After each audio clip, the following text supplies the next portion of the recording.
My second deployment to Iraq was probably, it's a deployment that I have like a ton of pride with. Even though I was not a Green Beret, I was in a mechanic role. Like it was such a cool experience. We essentially went over there with like five of us, like a very small team. And we arrived, and this was like 2014 when ISIS was kind of kicking back off. We get to the point of like our hangar, and this is after we had built the unit. So like us five were kind of like the original dudes that like really knew the systems and like really like could work quickly.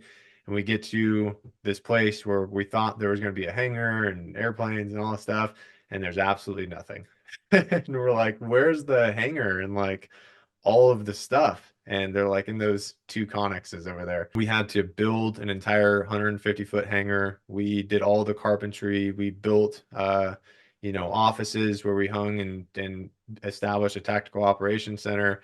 We were going out to old Camp Victory in Iraq and stripping wires from the wall and taking, light bulbs off the ceiling to power our place. We like found like a shore power thing or hand digging ditches. So we did a lot of like stuff that was way outside the scope of the job. But the entire intent behind the mission is there was a special forces team about 10 miles away from us at that point, and they were essentially guarding like an oil refinery.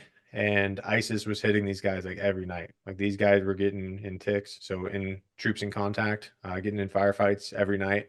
And it was like drilled in us that they have limited air support until we get these planes up, because our planes carried four Hellfires, pretty kinetic for close air support.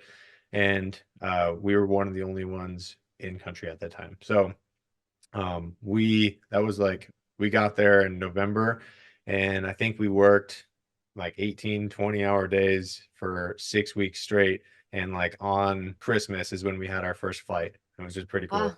So, and then we that ended is up providing a cool. lot of close air support for those guys. So it was a very fulfilling trip, but a very, very massive challenge for my, at that point, 20-year-old self.